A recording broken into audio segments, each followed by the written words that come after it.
Bonjour à tous et bienvenue à la section 1.4 où est-ce qu'on va parler de vitesse relative en une dimension. Et après la grosse section 1.3 qu'on vient de passer, vous serez content d'apprendre que la section 1.4, ça devrait être assez rapide. C'est une petite section, puis habituellement, ça se fait assez bien. Là. C'est beaucoup plus simple en termes de concept que 1.3. Donc, objectif de la section ici, comprendre la vitesse relative, appliquer correctement l'équation de combinaison des vitesses relatives et finalement comprendre ce qu'on appelle la symétrie des vitesses relatives. Donc, allons-y avec une question. À quelle vitesse allons-nous en ce moment? Ben, la réponse à cette question-là, c'est tout simplement, ça dépend de notre référentiel. C'est quoi un référentiel? Ben, c'est ce par rapport à quoi on se compare. Donc, par exemple, si je vous pose la question en ce moment, quelle est votre vitesse par rapport au sol de la pièce dans laquelle vous êtes en ce moment? Ça devrait être 0. Hein? Sinon, il faudrait arrêter de rouler avec votre chaise. Normalement, c'est 0 parce que vous vous comparez à la pièce, au sol sur lequel vous êtes. Mais par contre, si on décide de se comparer au centre de la Terre, par exemple, ben vous savez que la planète tourne. Donc, nous qui sommes à Montréal ou disons dans les environs de Montréal, on se déplace par rapport au centre de la Terre et vous serez surpris d'apprendre que cette vitesse de rotation-là, c'est à peu près 1200 km/h. Donc, par rapport au centre de la Terre, on se déplace à 1200 km/h. Ensuite de ça, la Terre, par rapport au Soleil, on se déplace à 100 000 km/h. Bien sûr, on s'en rend pas compte, mais c'est notre vitesse par rapport au Soleil. Puis ensuite, le système solaire est à l'intérieur de la Voie lactée, c'est notre galaxie, et ça se déplace à 700 000 km/h. Ensuite, on pourrait continuer comme ça. On pourrait dire, OK, ben là, la galaxie se déplace elle aussi par rapport aux autres galaxies parce qu'il y a expansion de l'univers, etc., etc. Donc, pour répondre à cette question-là, à quelle vitesse nous allons, il faudra toujours se doter d'un référentiel. C'est-à-dire, par rapport à quoi tu es en train de mesurer la vitesse. Parce que si tu me donnes pas ça, la réponse peut carrément être n'importe quoi. OK? Donc, regardons cette situation-ci pour comprendre un peu mieux ceci. Albert se trouve dans un train qui se déplace à 15 mètres par seconde vers la droite par rapport au sol. Albert marche dans le train à 1 mètre par seconde par rapport au train. Quelle est sa vitesse par rapport au sol s'il se déplace en A vers la droite et s'il se déplace en B vers la gauche? Donc, commençons vers la droite. Avec un petit schéma, on a un axe X vers la droite. Le train se déplace vers la droite avec une vitesse de 15 mètres par seconde par rapport au sol. Albert est à l'intérieur du train et en plus, il marche à 1 mètre par seconde vers la droite. Donc, si on veut la vitesse d'Albert par rapport au sol, mais là, je pense que vous pouvez facilement vous imaginer que le petit calcul à faire, c'est simplement 1 mètre par seconde plus 15 mètres par seconde. Hein, parce que les deux vitesses sont dans le même sens, dans la même direction. Donc, on va l'additionner, ce qui va faire en sorte que ça va donner 16 mètres par seconde. Hein. Vous avez le petit calcul ici. Vitesse d'Albert par rapport au sol, c'est la vitesse du train par rapport au sol, plus la vitesse d'Albert par rapport au train. Quand tu additionnes ces deux valeurs-là, 15 plus 1, ça donne effectivement le 16 mètres par seconde. J'aimerais attirer votre attention sur ce que j'ai écrit ici. VXAS, qu'est-ce que ça veut dire? Ça, c'est la façon qu'on a d'écrire une vitesse par rapport au référentiel. Donc ça, c'est vitesse de Albert par rapport à S, le sol. Donc vitesse d'Albert par rapport au sol. Et ça va être notre règle d'écriture là, pour les vitesses relatives à chaque fois. Donc ça, c'est notre réponse au A, quand Albert se déplace vers la droite. Vers la gauche maintenant, on va y aller aussi avec un petit schéma. C'est le même train qui se déplace encore vers la droite à 15 mètres par seconde sur le sol. Mais pendant qu'il est dans le train, Albert, lui, se déplace vers la gauche à 1 mètre par seconde. Ça va être le même calcul. Il faudra encore additionner les deux vitesses, sauf que il va y avoir une petite twist. Là, ce que j'ai écrit ici, c'est essentiellement la même équation que celle-là. Ici. Mais je l'ai écrit en symbolique. Donc, la vitesse d'Albert par rapport au sol, c'est la vitesse d'Albert par rapport au train, plus la vitesse du train par rapport au sol. C'est exactement ce qui est là, ici. Là. Okay? Puis, je tiens à dire que ces deux termes-là, étant donné que c'est une addition, c'est commutatif. Hein? On pourrait les inverser, comme ceci, sur cette ligne-là, puis ça donnerait le même résultat. J'ai rien changé, j'ai juste déplacé là, les deux additions ici. Donc, vitesse d'Albert par rapport au sol est égale à vitesse du train par rapport au sol, plus vitesse d'Albert par rapport au train. Ça, c'est exactement l'ordre de l'addition que vous voyez ici. Là. OK? Donc, c'est le même calcul. La seule différence, voyez-vous, la vitesse d'Albert par rapport au train, elle est négative. Pourquoi elle est négative? Eh bien, ça fait référence à la direction avec laquelle il se déplace. Hein? On l'avait dit, le signe devant une vitesse, ça nous indique la direction. Donc, étant donné qu'Albert, lui, par rapport au train, se déplace vers la gauche, voyez-vous, c'est à sens contraire de mon axe X. L'axe X pointe vers la droite. Donc, si on se déplace vers la gauche, il faut mettre un signe négatif. Donc, ça a comme effet 15 moins 1 mètre par seconde, ça donne 14 mètres par seconde. Ça, c'est la vitesse d'Albert par rapport au sol. OK? Et donc, voyez-vous cette petite équation-là, là, on l'a fait pour un cas bien particulier, mais nous, on va vous donner cette équation-ci, qui est exactement la combinaison des vitesses relatives, mais de façon générale. OK? Puis on va apprendre à l'appliquer à toutes les situations possibles. Donc là, c'est plus du Albert puis du sol. Non, là, c'est juste des indices, des objets, peu importe la situation, puis on va pouvoir toujours attribuer les indices que vous voyez ici à des objets dans une situation réelle. Puis, bon, je pense que vous avez compris comment on lit la symbolique ici. Hein? Si on dit VAR, c'est la vitesse de l'objet A par rapport à l'objet R. VAB, c'est la vitesse de A par rapport au B.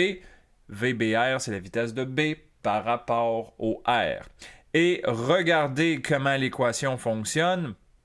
Vous voyez le terme de gauche, vitesse de A par rapport à R, c'est égal à la vitesse de A par rapport à B plus vitesse de B par rapport à R. Donc voyez-vous que la première indice du côté gauche, c'est aussi le premier indice du côté droit. Le dernier indice du côté droit, c'est aussi le dernier indice du côté droit. Le dernier indice du côté gauche, c'est aussi le dernier indice du côté droit. Pardon. Puis, voyez-vous, le B qui est là, il se répète. Quand il termine un indice du côté droit, il va commencer l'indice d'après toujours du côté droit. Comme ceci. OK? Et ça, il faudra qu'on apprenne à l'appliquer dans des situations très concrètes. Et c'est ce qu'on va faire immédiatement avec l'exemple qui suit. OK? Donc, on a Albert et Béatrice qui sont à bicyclette. Albert a pris du retard et tente de rattraper Béatrice. Albert roule à 15 km/h et Béatrice roule à 10 km/h. On suppose que les cyclistes roulent dans le sens positif de l'axe des X, vers la droite. On l'a ici, l'axe X, en pointillé. On veut déterminer deux choses, la vitesse d'Albert par rapport à Béatrice et la vitesse de Béatrice par rapport à Albert. Donc, dans le fond, ce qu'on va pratiquer ici, c'est d'écrire notre équation de combinaison des vitesses et d'apprendre à bien associer quel indice va avec quel autre indice. Okay? Donc, tout est résumé dans le schéma ici. Hein, essentiellement, Albert va à 15 km/h vers la droite, Béatrice va à 10 km/h vers la droite et elle se trouve en avant d'Albert. Donc, en A, on cherche la vitesse d'Albert par rapport à Béatrice. Très bien. Donc là, il faut qu'on applique cette équation-là avec les bons indices. OK? Les vitesses qu'on nous donne ici, 15 km/h et 10 km/h, c'est par rapport au sol. Donc le 15 km/h, ça serait la vitesse d'Albert par rapport au sol. Puis le 10, c'est la vitesse de Béatrice par rapport au sol. Nous, on cherche Albert par rapport à Béatrice. Très bien. Construisons notre équation. Alors, on commence. Je cherche vitesse d'Albert par rapport à Béatrice, mais quand je commence mon équation, je peux commencer de la façon que je veux. Donc, je vais commencer par vitesse d'Albert par rapport au sol. Souvenons-nous des règles importantes que je vous avais montrées concernant l'équation de la combinaison des vitesses. Le premier indice du côté gauche va être aussi le premier indice du côté droit. Vous voyez, on commence par Albert.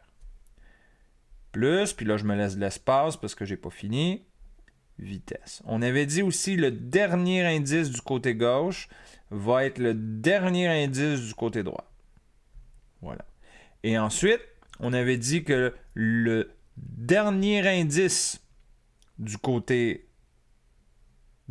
terme du côté droit devient le premier indice du deuxième terme du côté droit.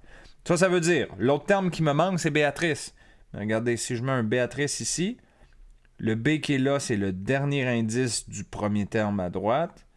Ben, il faut que je le répète, ça va être aussi le premier indice du deuxième terme du côté droit. Voilà, ça c'est mon équation. Et ça se lit de la façon suivante. Vitesse d'Albert par rapport au sol est égale à vitesse d'Albert par rapport à Béatrice plus vitesse de Béatrice par rapport au sol. Et là, ce qu'il me reste à faire, c'est de remplacer les valeurs que je connais et isoler celles que je cherche. Donc, la vitesse d'Albert par rapport au sol, on la connaît, c'est donné dans l'énoncé, ça vaut 15. Égale. Vitesse d'Albert par rapport à Béatrice, ça, c'est mon inconnu, c'est ce que je cherche dans ma question. Plus vitesse de Béatrice par rapport au sol, c'est donné dans l'énoncé, ça vaut 10. Donc, on fait un peu d'algèbre, puis on trouve vitesse d'Albert par rapport à Béatrice qui est égale à 5 km/h. Okay? On pouvait tout laisser en km/h ici, c'était pas nécessaire de transférer en mètres par seconde parce qu'on ne nous demandait pas de convertir en unité du système international. Donc voilà pour ça. Maintenant, je reviens à mon énoncé. On me pose la même question. Mais là, je cherche la vitesse de Béatrice par rapport à Albert. OK? Donc là, même chose. Je peux commencer avec ce que je veux. Moi, je vais commencer avec un terme que je connais. Vitesse de Béatrice par rapport au sol, je le connais. Et là, on applique notre même logique. Le premier terme du côté gauche, le premier indice du côté gauche va être le premier indice du côté droit. Plus le dernier indice du côté gauche, c'est aussi le dernier indice du côté droit. Voilà, comme ça. Et ensuite, l'indice qui me manque, dans ce cas-ci, c'est Albert. Ben, je le mets ici. Oups. Puis, ce Albert-là termine un terme, donc il doit commencer le terme d'après. Comme ceci. OK? Et là, je remplace les valeurs que je connais. Vitesse de Béatrice par rapport au sol, c'est 10.